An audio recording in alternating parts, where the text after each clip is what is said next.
Sahabat, jumpa kembali dalam program Ngulik Alkitab bersama saya pemandu percakapan Pendeta Santiadi Manurung. Pada episode kali ini kita mau mengulik kitab Kejadian pasal 18 ayat 16 sampai pasal 19 ayat 28. Sahabat, program Ngulik Alkitab ini jadi sarana media bagi kita untuk membaca Alkitab, mendalami Alkitab, dan melihat relevansinya bagi kehidupan kita sehari-hari. Pada episode kali ini kita akan ditemani, dibimbing bersama untuk menemukan pesan-pesan yang menarik bagi kita dengan judul Bacalah Kisah Ini Baik-Baik dari Kejadian pasal 18 ayat 16 sampai pasal 19 ayat 28, dan telah hadir bersama kita by Zoom, lewat Zoom, Bapak Pendeta Dr. Daniel Kurniawan Listia Budi, mengajar hermeneutika di Fakultas Teologi Universitas Kristen Duta Wacana Yogyakarta. Salam jumpa lewat Zoom, Bapak Halo, Pendeta. ya Bu Pendeta Santi Manurung dan teman-teman. Ya, Selamat jumpa lagi. ya. Kita mau mengulik Alkitab pada episode kali ini. Kejadian pasal 18 ayat 16 sampai 19 ayat 28. Kita akan membuka dalam doa. Silakan Bapak Pendeta boleh memimpin kita dalam doa. Oke, mari saudara-saudara kita berdoa. Tuhan, kami akan membaca firman-Mu dan merenungkannya, memeriksanya, dan mencoba menggalinya. Kami mohon pimpinan Roh-Mu yang kudus, yang adalah bagi kami roh penghibur dan roh penolong, supaya kami dibantu, ditolong oleh Roh-Mu untuk dapat dengan baik-baik membaca kisah ini, menemukan maknanya bagi kami, dan menghidupinya dengan setia. Inilah doa kami ya Tuhan, demi Kristus kami mohon. Amin. Amin. Saya akan membaca bagi kita Kejadian pasal 18 ayat 16 sampai pasal 19 ayat 28. Lembaga Alkitab Indonesia memberi judul Doa Syafaat Abraham untuk Sodom. Lalu berangkatlah orang-orang itu dari situ dan memandang ke arah Sodom, dan Abraham berjalan bersama-sama dengan mereka untuk mengantarkan mereka. Berpikirlah Tuhan, apakah aku akan menyembunyikan kepada Abraham apa yang hendak kulakukan ini? Bukankah sesungguhnya Abraham akan menjadi bangsa yang besar serta berkuasa, dan oleh dia segala bangsa di atas bumi akan mendapat berkat? Sebab aku telah memilih dia supaya diperintahkannya kepada anak-anaknya dan kepada keturunannya, supaya tetap hidup menurut jalan yang ditunjukkan Tuhan, dengan melakukan kebenaran dan keadilan, dan supaya Tuhan memenuhi kepada Abraham apa yang dijanjikannya kepadanya. Sesudah itu berfirmanlah Tuhan, sesungguhnya banyak keluh kesah orang tentang Sodom dan Gomora, dan sesungguhnya sangat berat dosanya. Baiklah aku turun untuk melihat, apakah benar-benar mereka telah berkelakuan seperti keluh kesah orang yang telah sampai kepadaku atau tidak? Aku hendak mengetahuinya. Lalu berpalinglah orang-orang itu dari situ dan berjalan ke Sodom, tetapi Abraham masih tetap berdiri di hadapan Tuhan. Abraham datang mendekat dan berkata, apakah engkau akan melenyapkan orang benar bersama-sama dengan orang fasik? Bagaimana sekiranya ada 50 orang benar dalam kota itu? Apakah engkau akan melenyapkan tempat itu dan tidakkah engkau mengampuninya karena ke-50 orang benar yang ada di dalamnya itu? Jauhlah kiranya daripadamu untuk berbuat demikian, membunuh orang benar bersama-sama dengan orang fasik, sehingga orang benar itu seolah-olah sama dengan orang fasik. Jauhlah kiranya yang demikian daripadamu.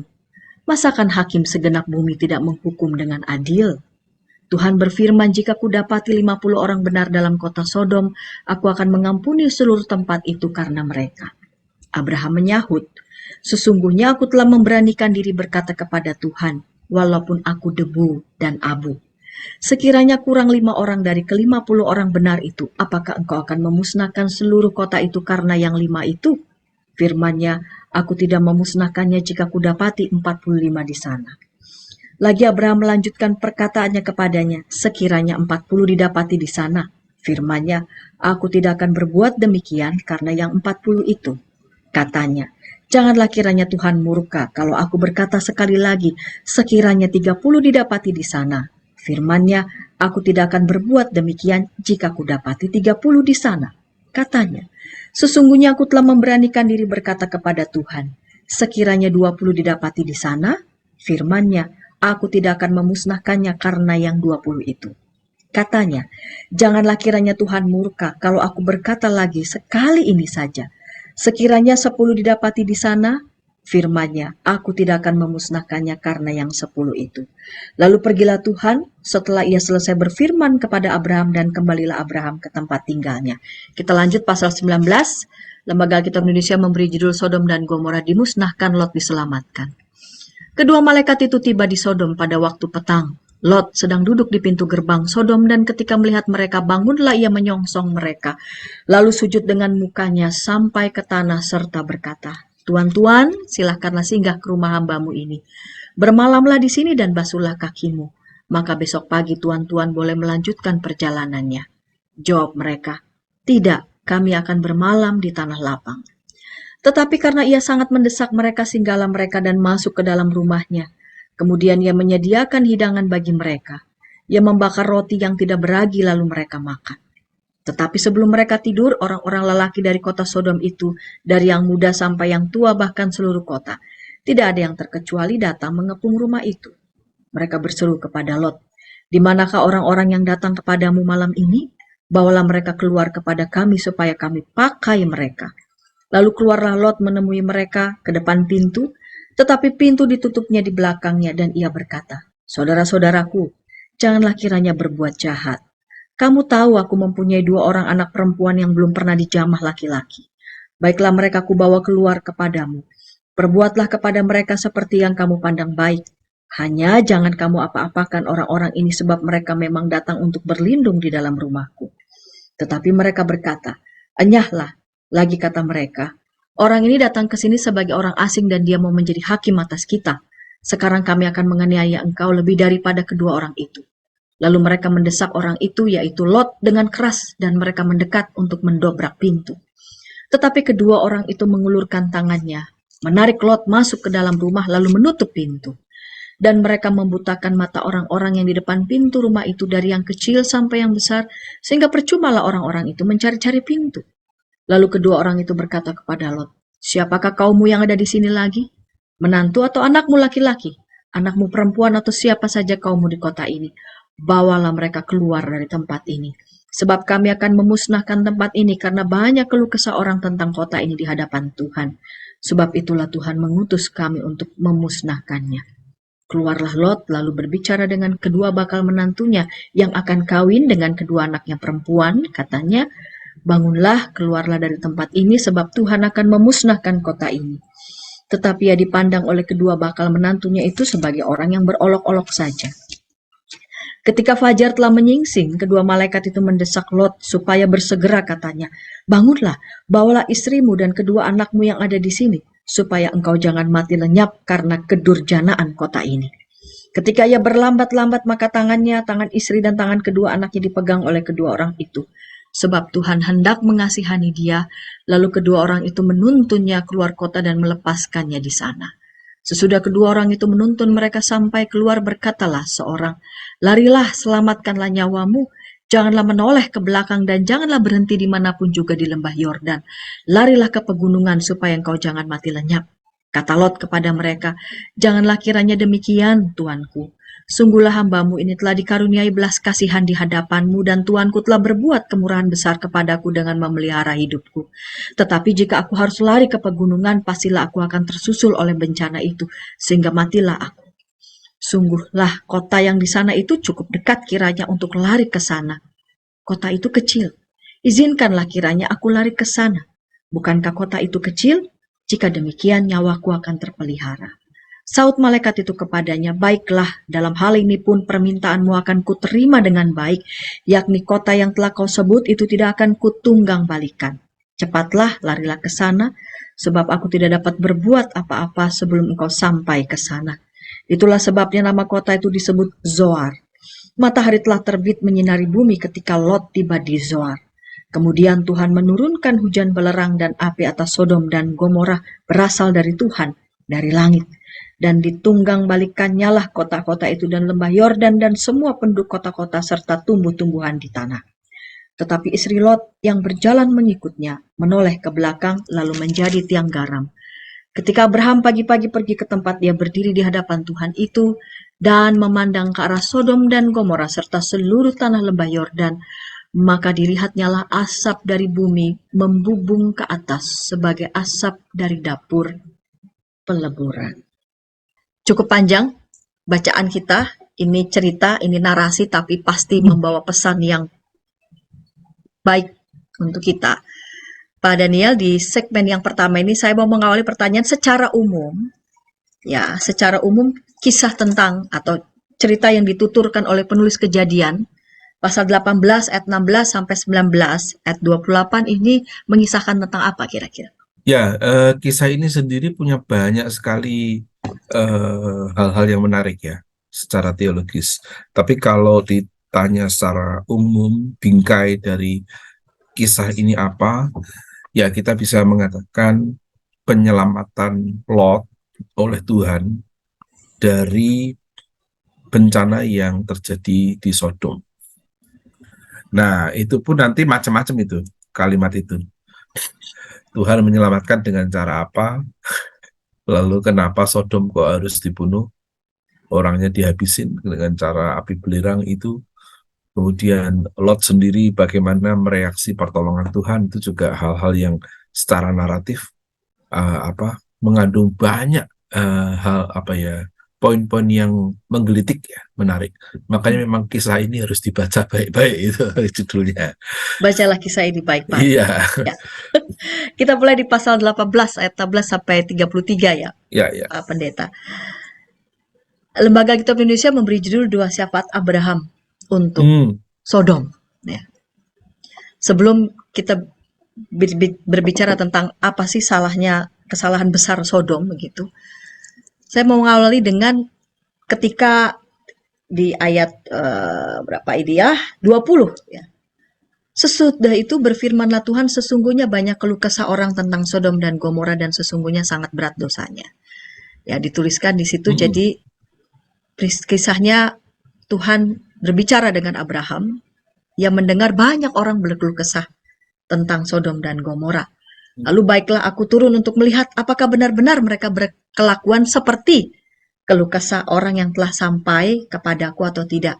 Jadi Tuhan ceritanya mau ngecek langsung, memeriksa langsung apa betul laporan yang diterimanya tentang Sodom dan Gomora ini.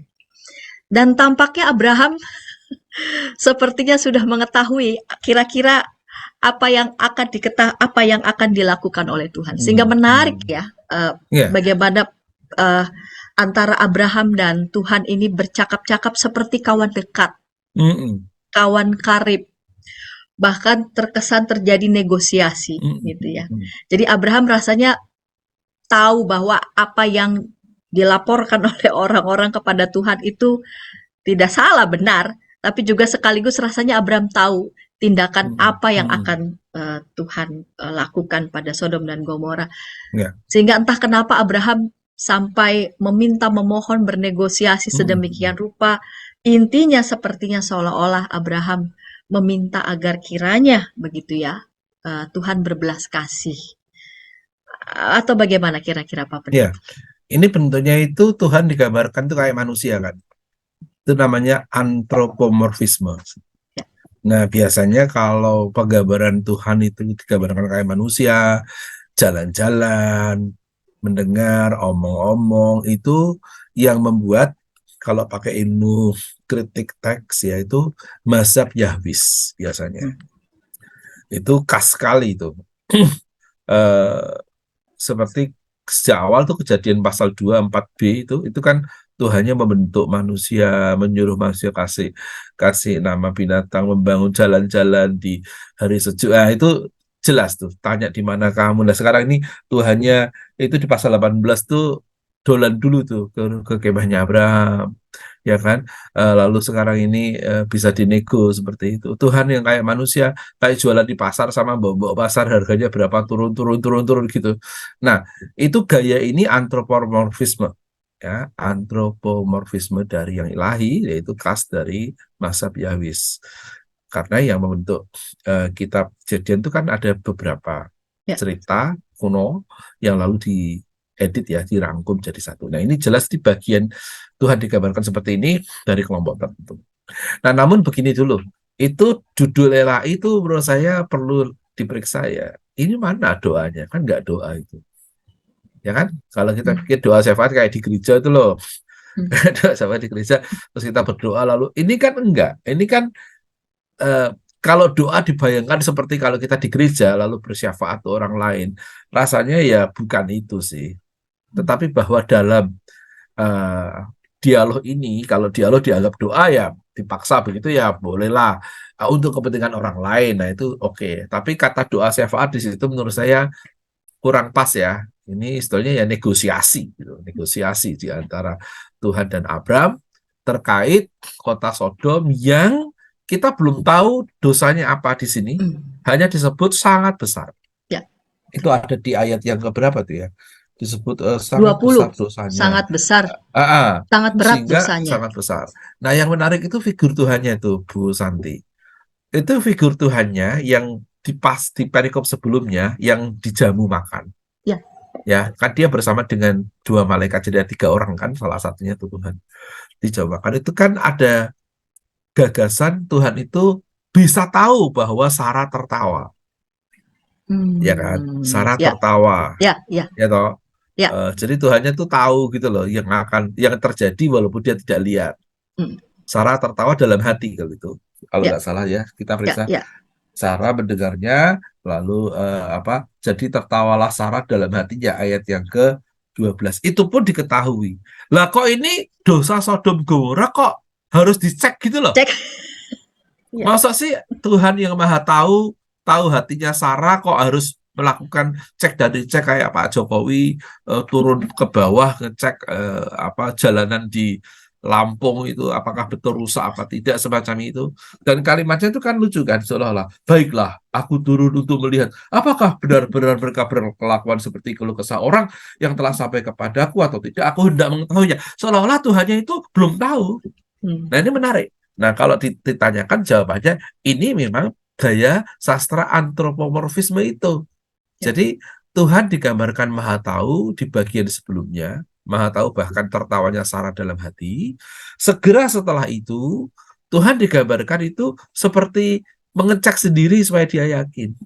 Nah, apakah ini gambaran Tuhan yang berbeda? Ya, bisa dibilang iya sebetulnya.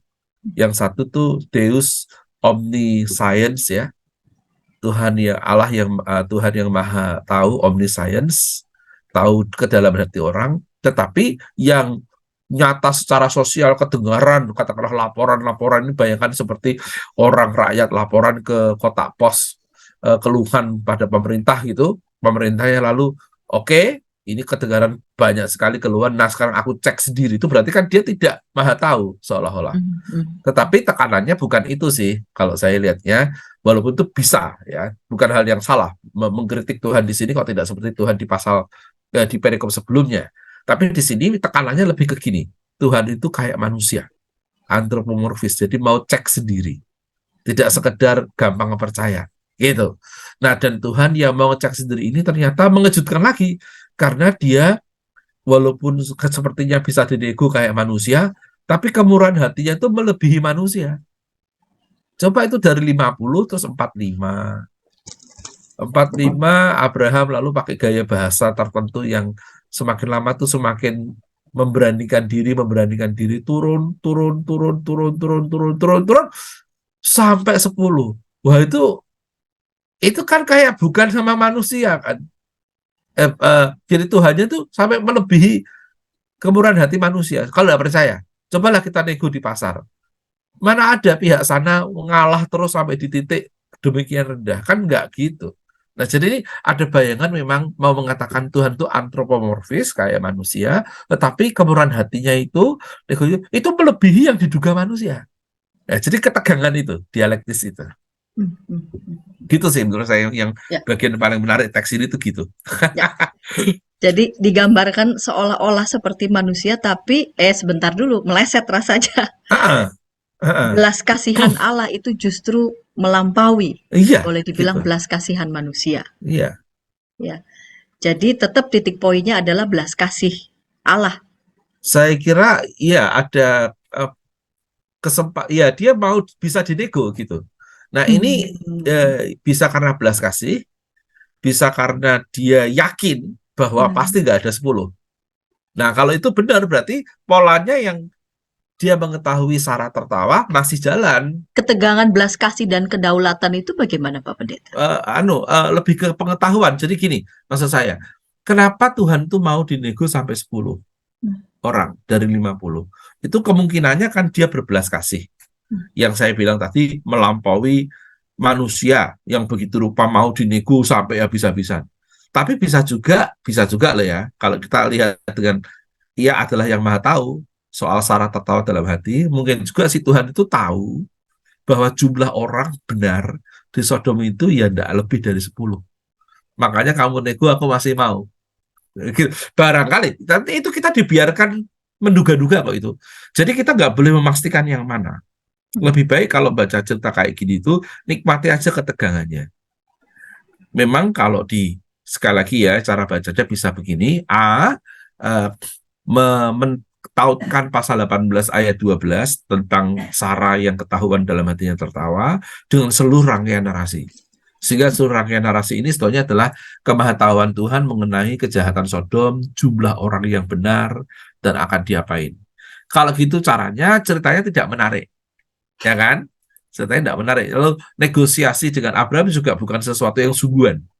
Karena dari pihak Tuhan, dia tahu asal tidak mencapai angka yang aku tahu tidak akan mencapai batas itu, aku masih bisa tidak menarik kalau hanya gitu.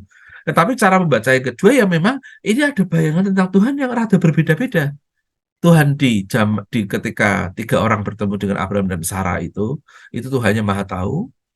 Tuhan yang dalam perikop yang dikasih judul doa syafaat itu Tuhannya mau tahu.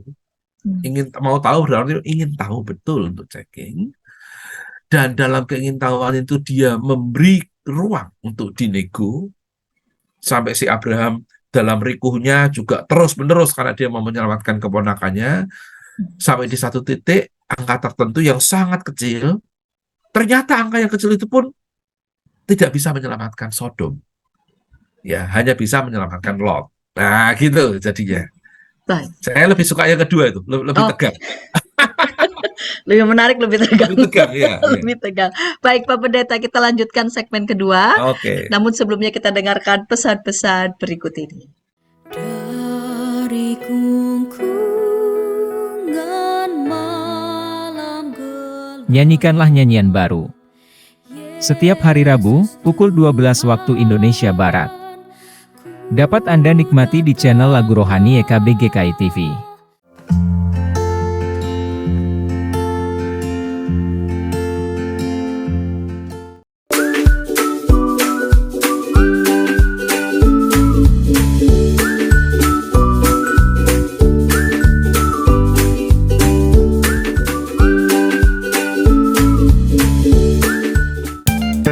Sahabat, mari dukung pelayanan dan pekabaran Injil melalui YKB dengan membagikan link acara ini kepada sebanyak mungkin orang. Dukungan juga dapat saudara lakukan dengan mentransfer dukungan finansial ke rekening BCA ke nomor 450 305 2990 450 305 2990 atas nama Yayasan Komunikasi Bersama.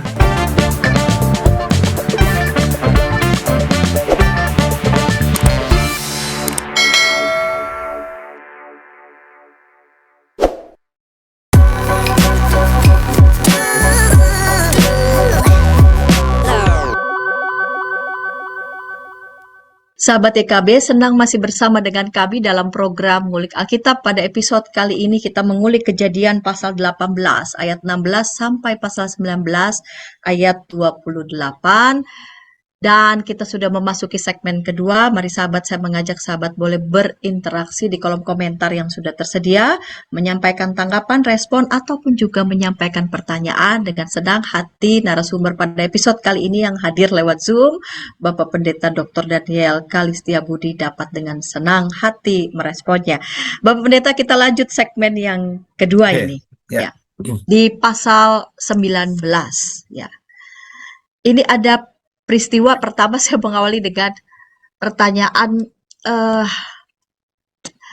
ketika Lot menyambut tamu, ya namanya tamu, oke, dihargai betul tamu, lalu kemudian datanglah katakanlah orang-orang jahat dari kota Sodom dan Gomora. Dari sini mungkin kita bisa ngecek ya, sangat berat dosa-dosanya itu. Nah, yang menarik adalah ketika mereka bukan cuma mempersekusi begitu ya, tapi juga meminta agar orang-orang asing ataupun tamu Lot itu paksa keluar, dan Lot menawarkan anak perempuannya demi untuk melindungi para tamu. Ini saya mengalih dengan seberapa hebatkah pemaknaan tentang tamu di hadapan Iya, si iya. tuan rumah, sehingga sedemikian harus Iya, melindungi, iya. lalu kemudian anak perempuannya sampai diperlakukan seperti properti begitu. Ya, ya, oke. Saya mau mulai dengan begini dulu untuk jawab pertanyaan itu. Kesalahpahaman dulu ya. Orang seumumnya kalau membaca cerita Sodom dan Gomora itu menganggap dosanya orang Sodom itu karena perilaku homoseksual. Seumumnya begitu. Itu menjalin dengan kata sodomi. Nah, jadi orang menduga sodomi aktivitas bersetubuh antar laki-laki, ya, itu dari kata sodom, gitu kan pikirnya. Dan memang diasumsikan di kota Sodom itu orangnya tuh perilakunya dianggap tidak betul secara seksual. Itu berarti kan menuduh kecenderungan homoseksual itu sebagai berdosa. Itu kan, itu persoalan ya. Apakah itu boleh atau tidak, atau sah atau tidak, itu persoalan. Tapi gini, kalau kita lihat ceritanya baik-baik, nah bacalah ceritanya baik-baik. Baik. Tuduhan bahwa orang-orang kota Sodom dan Gomora itu homoseksual itu tidak terlalu kuat, tetapi ada indikasi, tetapi tidak terlalu kuat. Begini saya tunjukkan. Karena ketika tamu itu kan tamunya Lot itu kan pertama mereka maunya tinggalnya di tengah kota itu, di lapangan, Tanah lapang ya kan? sebetulnya ya. Di tanah lapang. Tapi Lot lalu tidak mau, jangan dong gitu ya, di rumahku aja. Nah, ketika di rumah Lot itu lalu dikatakan semua laki-laki di kota itu baik muda maupun tua, ya, meminta supaya Lot mengeluarkan tamunya, lalu ada kalimat gini, supaya kami pakai mereka, ya kan, kata pakai. Saya sudah periksa nih bahasa Ibraninya, kata pakai di situ itu memang yada. Nah, yada dalam bahasa Ibrani itu ada dua artinya. Arti harfiah yada itu mengetahui atau mengenal, itu yada. Tetapi yada juga adalah kata yang dipakai untuk merujuk pada aktivitas seksual. Jadi aktivitas seksual bersetubuh itu juga dipakai kata yada. Nah, di sini kita harus tahu kata itu memang dua maknanya. Bisa mengenal dalam knowing, benar, biasa, mengenali. Bisa juga maksudnya aktivitas seksual. Nah, kalau dikejar kenapa kok pakai kata itu? Ya mungkin karena aktivitas seksual itulah pengenalan intens, ya, paling intens di antara orang yang melakukannya. Nah, jika di sini para laki-laki kota Sodom itu mengatakan bawalah tamu keluar, kami akan pakai mereka, dan itu adalah yada, tentu maksudnya adalah hubungan seksual. Dan kalau laki-laki sama laki-laki kan ya sodomi. Itu benar, dari segi itu benar. Tetapi kemudian Lot, seperti yang Bu Santi katakan, yang mengenal penduduk kota itu toh, dia kan tinggal di situ. Dia mengatakan jangan berbuat jahat seperti itu. Lalu ini ide gila dia muncul. Ini loh, aku punya 2 anak perempuan yang belum pernah dijamah laki-laki. Silahkan kau lakukan pada mereka apapun yang kau mau. Itu berarti kan mempersilahkan anak perempuannya diperkosa. Dan kalau perempuan diperkosa kan bukan sodomi, bisa saja, tapi kan bisa juga lewat Tidak. hubungan antara penis dan vagina. Nah, kalau betul begitu kan bukan sodomi namanya. Nah, kalau Lot tahu bahwa eh, laki-laki yang sedang mengurumuni dia itu adalah yang juga bisa dengan perempuan, maka karena dia mengetahui itu perempuan yang ini adalah anaknya diajukan. Itu berarti Lot mengetahui orang-orang di kotanya itu memang ada yang berperilaku homoseksual, tapi mereka juga bisa hetero. Jadi mungkin biseksual, lebih ke gitu. Sehingga disajikan anaknya. Itu dari segi jenis seksualitas, aktivitas seksualnya ya. Tetapi lebih dari itu sebetulnya yang menjadi dosa besar itu bukan karena mereka homoseksual orientasinya, karena kalau mereka homoseksual Allah tidak akan menyajikan anaknya, bukan anaknya perempuan. Itu lebih kepada mempersekusi tamu, jadi merobek-robek hospitalitas, lebih ke itu. Karena dalam konsep seumumnya dalam dunia Timur Tengah, tamu itu dijaga. Justru karena tamu itu rentan. Kalau kita pakai teologi, ini kita ke atas ya, bingkainya apa ya? Bingkai besarnya. Ini kan ditulisnya kan setelah peristiwa-peristiwanya itu lewat kan. Bingkai besarnya itu kan begini. Orang asing di antara kamu itu harus kamu jaga karena kamu pun dulu orang asing di tanah Mesir. Jadi gagasan gitu loh. Ketika kamu dalam sejarah menjadi orang asing di tanah Mesir, Tuhan memeliharamu. Maka orang asing di antara kamu harus kamu Wajib. jaga. Ada kata Gary macam-macam. Tapi ini kalau narasinya itu kan sebelum peristiwa mereka pergi ke Mesir. Sebelum dong, ini kan masih Abraham, masih jauh kan. Cuman karena kita tahu ada teologi yang membingkai penulisnya itu, maka sekarang jelas sebenarnya persoalannya adalah persoalan orang-orang Sodom itu sungguh-sungguh merobek-robek hospitalitas. Jadi dosanya mereka itu adalah for not being hospitable gitu kepada orang asing yang harusnya dijaga. Nah, gilanya, nah ini Lotnya tuh ya agak gimana sih ini? Ini tuh kritik ya pada semua laki-laki lah. Para laki-laki yang di Sodom itu ngawur ya, tidak menghormati tamu, ingin memakai tamu, ya kan? Si Lotnya mau melindungi tamu laki-laki dengan cara mengorbankan anaknya yang perempuan. Jadi ini kayaknya itu cerita ini mau mengatakan betapa rendahnya perempuan di mata laki-laki gitu loh. Nah ini yang para feminis tegak berdiri harusnya mengkritik kisah ini. Ini nggak bener Lotnya juga.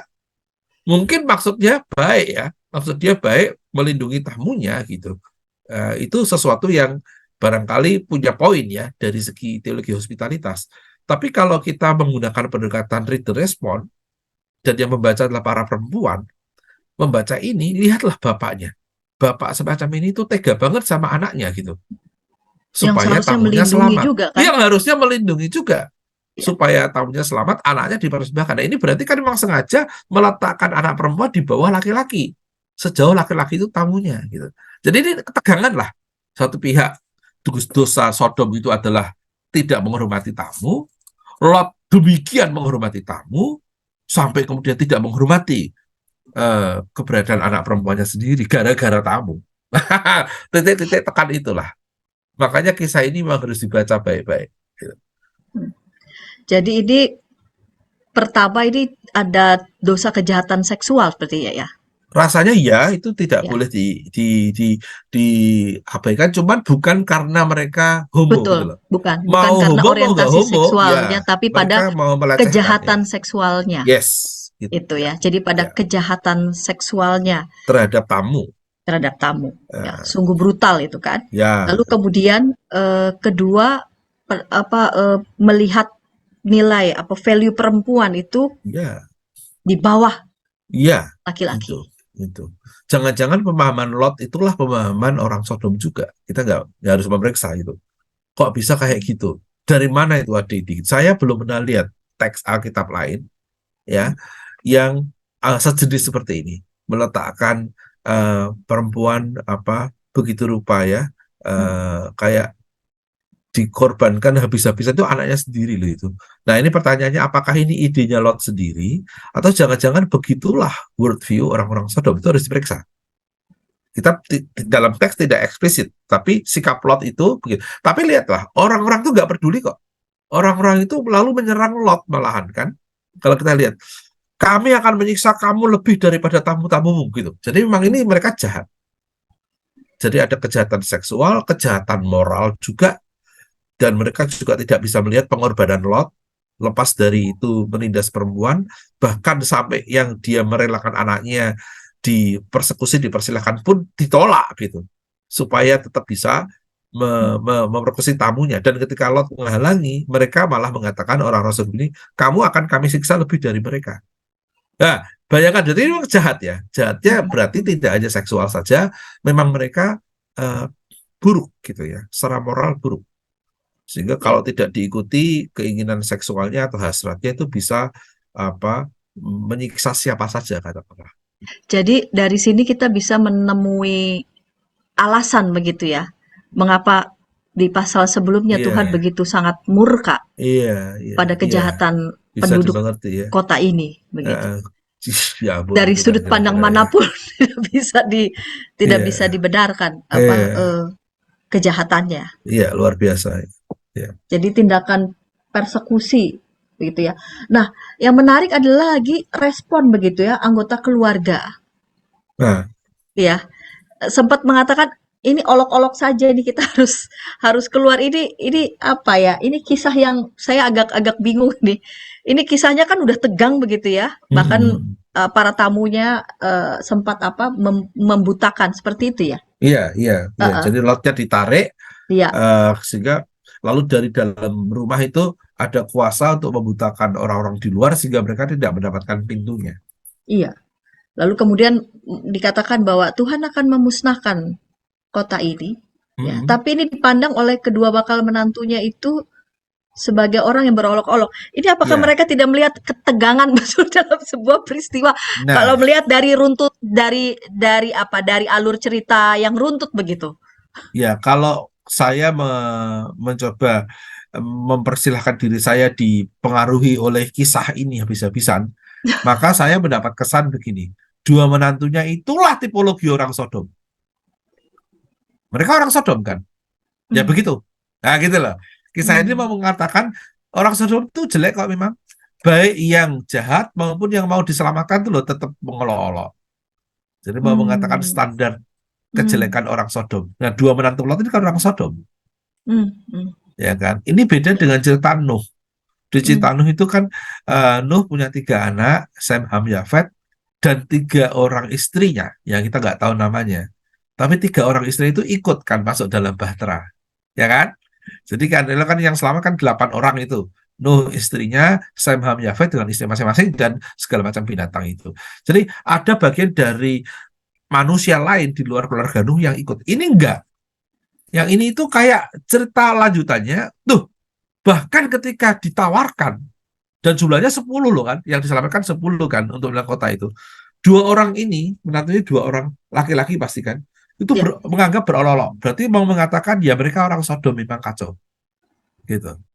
Jadi kacau. Sebegitu ini aja ya, view-nya sudah mengungkung semua begitu sampai tidak ada 1 atau 2 yang berpikir sedikit waras, ini udah benar begitu. Begitulah cara narasi ini memengaruhi kita untuk menunjukkan betapa jahat dan keras kepalanya orang Sodom. Gitu. Dan akhirnya kita semacam bisa memahami di pasal sebelumnya mengapa Tuhan seperti memang tahu bahwa memang tidak bakal lebih dari 10. Baik Bapak, kita akan lanjut segmen ketiga, namun sebelumnya kita dengarkan pesan-pesan berikut ini. Tanganku dipegang. Injil dalam Melodi. Setiap hari Kamis, pukul 12 waktu Indonesia Barat. Dapat Anda nikmati di channel Bedah Lagu YKB GKI TV.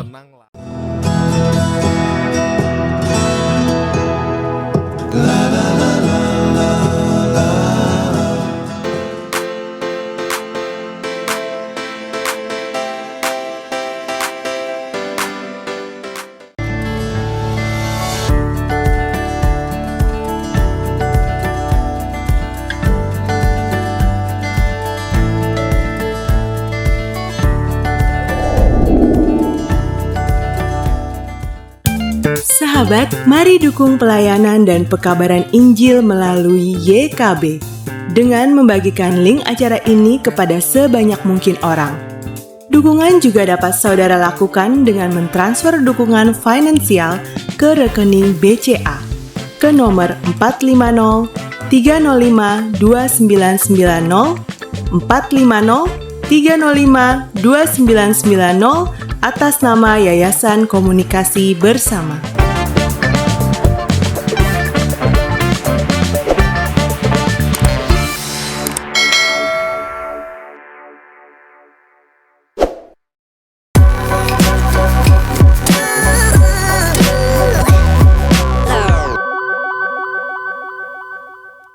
Sahabat, senang masih bersama dengan kami dalam program Ngulik Alkitab. Pada episode kali ini kita mengulik Kejadian pasal 18 ayat 16 sampai pasal 19 ayat 28. Kita sudah tiba di segmen ketiga. Mari sahabat, saya mengajak sahabat boleh berinteraksi di kolom komentar yang sudah tersedia. Dengan senang hati Bapak Pendeta Dr. Daniel Kalistia Budi dapat merespon tanggapan ataupun juga pertanyaan dari para sahabat. Pak Pendeta, kita lanjut segmen ketiga ini. Oke. Ya, ada yang menarik kisahnya kemudian ketika Lot dan seluruh keluarganya ya segera diminta untuk meninggalkan kota itu karena memang kota itu akan dihanguskan dan dengan pesan jangan menoleh ke belakang. Ya, itu di ayat 17. Sesudah kedua orang itu menuntun mereka sampai keluar. Jadi ceritanya Lot menuntun baik istri maupun tangan kedua anaknya digandeng begitu ya. Ada pesan, larilah selamatkanlah nyawamu, janganlah menoleh ke belakang dan janganlah berhenti dimanapun juga di lembah Yordan. Larilah ke pegunungan supaya engkau jangan mati lenyap.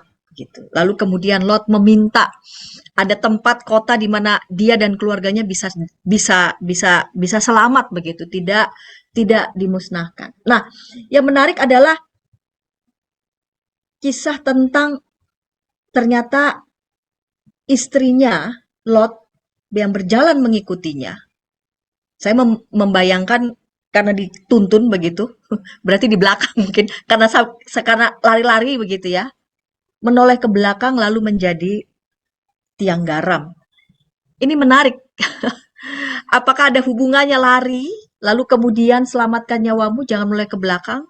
Ya, lalu kemudian istri Lot menoleh ke belakang dan menjadi tiang garam gitu. Kan menoleh kan cuman sekedar menoleh dan lalu melihat bagaimana kota tempat dia tinggal. Lalu kemudian pelan-pelan ada rasa mungkin sedih dan sebagainya. Iya. Begitu. Bagaimana Ya. respon Pak Pendeta melihat ini? Ya, ini memang perintah dari malaikat ini kurang manusiawi menurut saya ya. Coba aja kita mau meninggalkan, misalnya Bu Santi tinggal di asrama teologi bertahun-tahun, lalu saatnya keluar pindah kos gitu. Sudah mau keluar, itu kan ada adegan biasanya kita lihat sebentar untuk terakhir kali. Jelas, Itu kan jelas. kalau kita dari tanah di desa kita sana di Sibolga sana misalnya, ya toh mau ke Jakarta ya kan, ayah ibu dadah-dadah begitu. Lalu kita sebelum naik oplet itu menuju, lalu habis itu sampai di Medan Jakarta, sebelum naik oplet itu kan kita lewat sebentar. Ya itu maksudnya kan ya, tanda apa ya, keterikatan batin gitu. Nah tapi ini memang ceritanya itu memang mau di cut off gitu. Jadi perintahnya itu memang tegas. Jadi ini ada maksudnya. Maksudnya itu rasanya untuk mengatakan lepaskanlah dirimu dari semua yang kesodoman, ya mengandung kesodoman gitu. Nah justru kenapa istrinya Lot tidak mampu ya untuk melepaskan dirinya. Ini kalau cerita sekolah minggu saya dengar dulu waktu saya masih sekolah minggu, atau kadang-kadang kalau saya baca tulisan-tulisan orang, itu ada asumsi dia mencintai hartanya, dia sayang pada rumahnya, ya, Asumsi ya. sehingga dia asumsi gitu-gitu itu yang menurut saya tidak adil pada istri Lot. Seolah-olah dia secara moral itu materialistis gitu ya, atau apa. Menurut saya cerita ini itu ada dua kemungkinannya. Kenapa dia menoleh ke belakang? Kalau lihat narasinya ya, pertama bahwa ini menunjukkan dia orang Sodom. Istrinya kan orang Sodom, ya kan? Jadi dia tidak selamat juga rupanya gitu.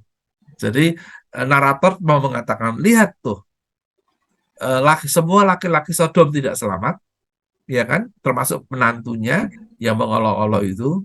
Sekarang istrinya orang Sodom, rupanya toh tidak selamat karena dia melanggar perintah Tuhan melihat ke belakang. Jadi mengapa dia melihat ke belakang kita tidak tahu persis. Dan kalau tidak tahu persis ya jangan sok tahu gitu. Jadi seperti guru sekolah minggu mengatakan, oh dia cinta hartanya, jadi apa itu ya, itu bisa, tetapi tidak boleh dikatakan karena ia mencintai hartanya maka ia melakukan itu. Khotbah yang ngawur menurut saya, tidak tekstual, tidak membaca kisahnya baik-baik. Satu-satunya kemungkinan adalah karena dia orang Sodom.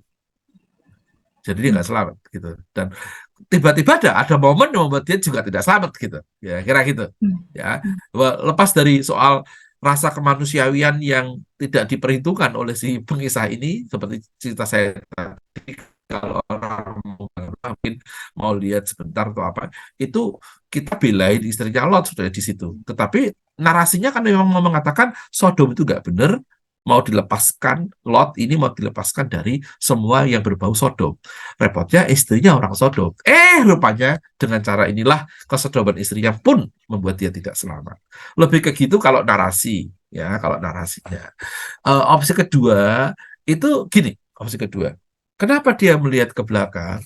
Jawabnya adalah we do not know. Gitu aja. Loh, tapi kan pasti ada alasannya, oh ya, tapi tidak disebutkan. Maka lebih baik kita bilang, apapun alasan yang membuat istri Lot menoleh ke belakang, yang kita tidak tahu itu, hal itu tetaplah merupakan sebuah pelanggaran dari yang diperintahkan oleh malaikat Tuhan. Perintahnya adalah larilah, selamatkanlah dirimu, jangan menoleh ke belakang, dan jangan berhenti dimanapun juga di lembah Yordan, supaya engkau jangan mati lenyap. Itu ayat yang ke-17. Apapun alasan dari istri Lot, ya, yang mungkin manusiawi atau buatan-buatan seperti buatan guru sekolah minggu saya itu, atau karangan-karangan tadi yang soal manusiawi, dada, farewell, ya, till we meet again, gitu-gitu kayak gitu. Apapun itu tetaplah dianggap sebagai sebuah pelanggaran. Dalam teologi kisah ini ya, teologi kisah ini mau mengatakan lepaskanlah dirimu dari semua yang Sodom gitu. Nah rupanya walaupun kita tidak tahu alasannya apa, istri Lot tidak mampu. Lebih ke gitu. Di pihak lain, istri Lot menurut saya juga banyak dibela beberapa orang feminis menafsir ini. Karena seringkali kan gini ya, bayangan bahwa melihat kok masih menginginkan melihat Sodom dan macam-macam dianggap tidak beriman, itu dibela oleh kaum feminis. Loh, ini ibu ini rumahnya, orang-orang sekampungnya, saudara-saudaranya, ya, rumah, family, bersama dengan dia family, tapi rumahnya di sana. Manusiawi dong kalau dia lalu melihat gitu.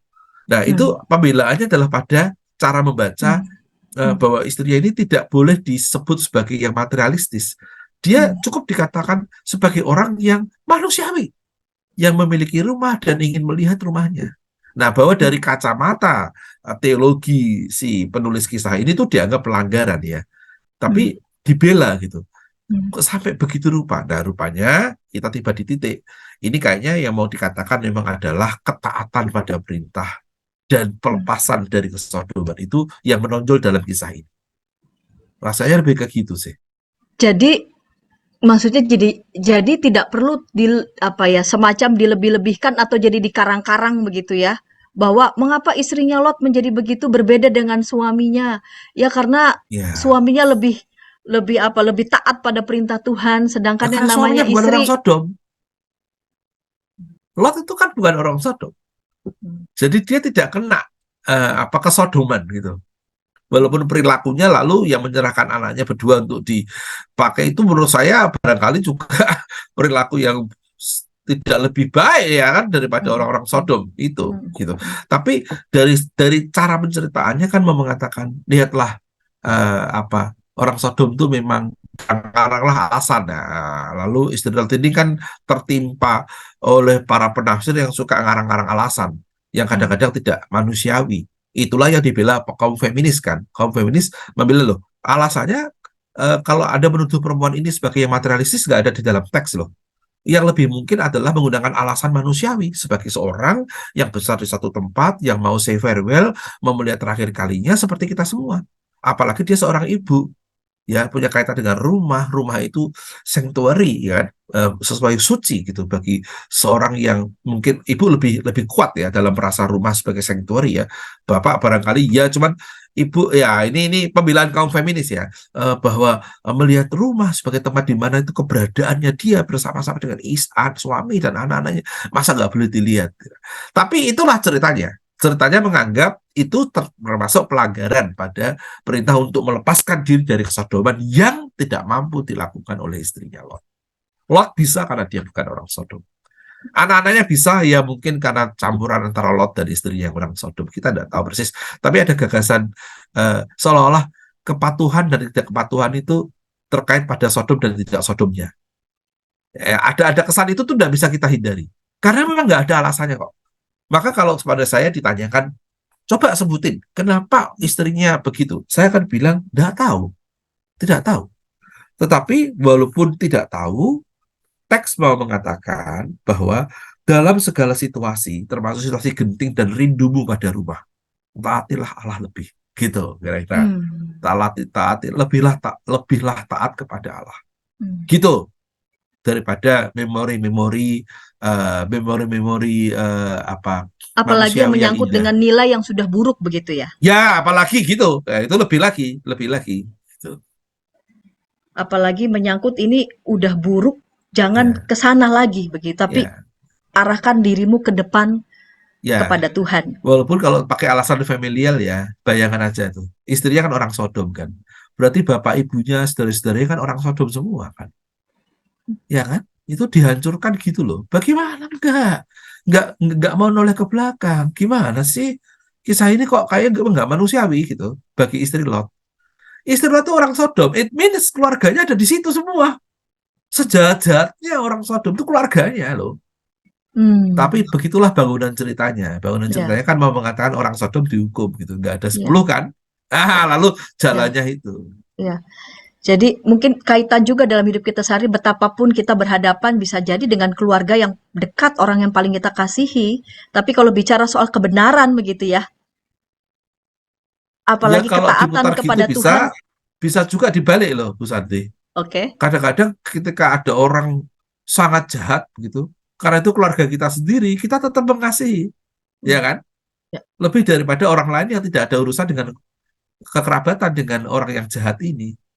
Ya, jadi ada 2 titik. Satu, istri Lot itu begitu. Pokoknya saran saya, jangan dikualifikasi sebagai moralnya jelek gitu loh. Itu bisa aja kan sungguh-sungguh kerinduannya sebagai orang Sodom yang melihat Sodom hancur. Ya kan? Di dalam Sodom itu ada rumahnya, ada keluarganya gitu loh. Manusiawi kan. Tetapi memang teksnya mau mengatakan dalam hal ini, kalau kau mau selamat, memang kesodoman itu cut off. Mau bilang begitu. Gitu. Kalau misalkan pesannya ada yang mengatakan kok sebegitu kerasnya cut off dari Sodom sehingga rasa kemanusiaan tuh seolah-olah jadi harus dipaksakan, harus disingkirkan begitu. Iya. Ya karena Sodomnya jahat. Jawabannya kan. Karena Sodomnya jahat, maka dan tidak memenuhi kualifikasi perjanjian 10 orang kan. Ya kan?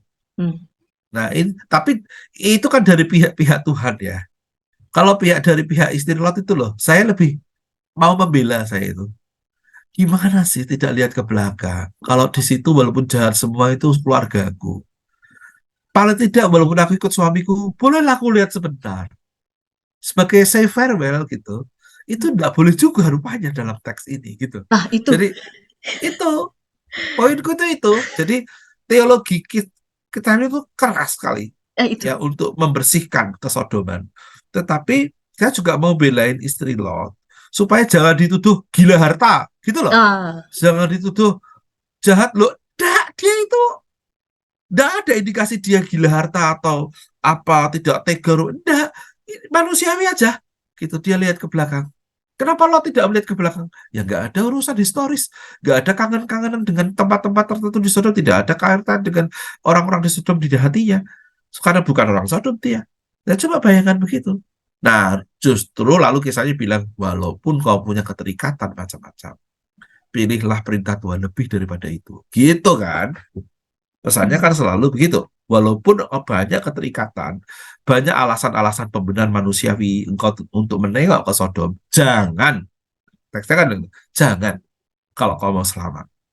Hmm. Gitu. Jadi satu pihak kita membela istrinya Lot supaya tidak terlalu disalah-salahin, tapi kita juga mengatakan istri Lot toh tetap gagal dalam hal melepaskan dalam Keterikatan. hal mentaati dalam hal melepaskan keterikatannya pada Sodom Keterikatan. dan masih belum total mentaati perintah Tuhan. Iya. Nah, lalu kalau teologinya ditarik garis lurus ya menjadi begini, hanya perintah Tuhan saja dan bukan yang lain yang harus melekatimu. Gitu kira-kira. Nah, orang-orang yang menafsir juga jangan juga seolah-olah dirinya sendiri tidak bergulat seperti Ah, iya. istrinya Lot ya. Bener, itu dia. Itu maksudnya kan? Iya. Mungkin kita Jangan kalau di bicara posisi gitu istri Lot, seolah-olah kita kayak tiang garam kamu. semua. Kayak kamu nggak ada rasa. Iya, enak aja. Gitu. Jadi seolah-olah langsung dianggap Ya, udah pokoknya jahat sekali juga. jangan gitu dong, tidak fair pada kisahnya. Makanya bacalah kisahnya baik-baik. Jadi sekaligus kita juga bercermin pada diri kita juga begitu ya, yang Persis. bisa juga sama begitu Sis. oleh istri dengan istrinya. Iyalah, saya setahun di asrama aja mau keluar Kan? aja saya berapa hari itu saya berdiri duduk di kamar cuma mau ngeliatin ngapain. Iya. Cuman mau duduk-duduk itu udah nyediain spend waktu lihat Iya. memotret. Waktu itu belum ada HP lagi kan. Jadi Iya, benar-benar aduh, memotret aduh. dengan apa? Dengan Pikiran, ingatan memori, begitu ya. bahwa pernah ngapain saya nanti pergi ke seluk-seluk itu saya liatin lagi. Iya, iya. Karena ada Iya. apa? Karena ada memori ya Iya. yang Iya. yang kesan gitu, yang Iya, iya. mendalam. Ya. Iya. Pak Pendeta di pasal dari mulai pasal 18 begitu ya, dan para sahabat kita tadi belajar begitu tentang betapa memang kalau ada kesan begitu ya, Tuhan seperti manusia yang rela begitu ya bernegosiasi. Namun lebih dari itu, yang mau ditunjukkan adalah kasih Allah yang lebih besar dari manusia. Ya. Lalu kemudian yang selanjutnya adalah kita mesti membaca kisah ini baik-baik di pasal 19 tentang yang disebut dengan dosa yang besar dan berat yang dilakukan oleh penduduk kota Sodom dan Gomora. Sehingga kita tidak dengan serampangan lalu kemudian menuduh pada orientasi seksual, melainkan melihat secara jernih pada kejahatan seksualitas. Itu kejahatan yang sangat besar begitu di hadapan Tuhan yang tidak Tuhan perkenan. Lalu kemudian value tentang kesetaraan, tidak memandang perempuan lalu kemudian menjadi lebih rendah dari laki-laki, apalagi Lot yang semestinya juga sebagai ayah menjaga dan melindungi keluarga, dalam hal ini anak, namun ternyata jatuh pada penilaian yang menjadi world view begitu ya, yang membingkai konteks sosial pada saat itu. Lalu kemudian itu juga yang dihidupi oleh Lot, mungkin juga ada di sebagian manusia di abad ini masih ya menghayati nilai seperti itu. Maka ketika kita berhadapan dengan orang-orang yang memberi penilaian bahwa perempuan lebih rendah daripada laki-laki, maka kita harus mengatakan tidak dengan itu semua, karena Allah menciptakan manusia laki-laki dan perempuan sungguh-sungguh mulia, diciptakan sebagai gambar dan rupa. Lalu kemudian berkaitan dengan istri Lot yang terlanjur, lalu kemudian sebagian menganggap istri Lot ini materialistis dan sebagainya sampai menoleh begitu ke belakang. Hendaknya kita juga bisa memeriksa kisah ini dengan baik-baik sekaligus merasanya gitu ya, seperti rasa diri kita juga yang adalah manusia biasa. Ketika meninggalkan satu tempat, kita mungkin lekat dengan ingatan-ingatan tertentu yang memang terkesan dan sebagainya, yang diperhadapkan dengan ketaatan kepada Tuhan yang Tuhan minta. Ya, kita diminta dalam segala keterbatasan kita sebagai manusia, kita diminta untuk tetap taat, terikat hanya kepada Tuhan. Gitu ya, Pak Ya, Pendeta. juga soal hospitalitas itu ya, yang ternyata itu dia. nggak ada di Sodom. Betul. Dan ternyata hospitalitas tidak ada di Sodom. yang mestinya memperlakukan tamu ataupun orang asing juga sebagai manusia yang sama mulianya dengan kita. Jadi ketika kita diizinkan untuk bisa menyambut orang asing sekalipun, kiranya kita juga bisa menyambut mereka juga sungguh-sungguh dengan baik. Terima kasih Pak Pendeta Ya. untuk ulasan yang demikian.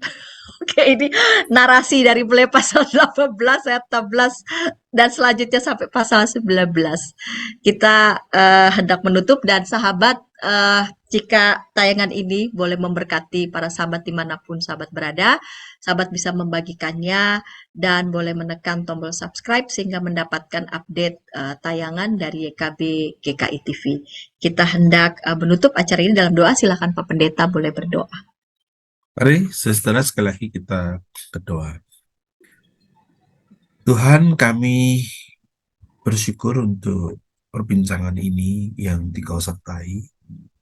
Tapi lebih dari itu kami mohon hidup kami pun Dikau sertai, agar menghasilkan dan membuahkan penghormatan pada realitas manusia, laki-laki maupun perempuan, hidup yang ramah pada orang asing, yang tidak mengancam mereka yang di posisi lemah, hidup yang terarah padamu dalam persimpangan-persimpangan keputusan-keputusan kami, untuk dapat memilih Tuhan lebih daripada yang lainnya. Bantulah kami berlatih batin yang terolah dalam spiritualitas yang jernih, supaya baik batin, karya, nalar seluruh hidup kami menjadi tanda bakti kami kepada, yang kiranya atas berkat Tuhan dapatlah menjadi berkat bagi banyak orang. Tuhan, pakailah kami setia, pakailah kami taat, pakailah kami jernih, pakailah kami peka terhadap sesama manusia. Itulah doa kami demi Kristus kami mohon. Amin. Amin. Sahabat, mari dukung pelayanan dan pekabaran Injil melalui YKB dengan membagikan link acara ini kepada sebanyak mungkin orang.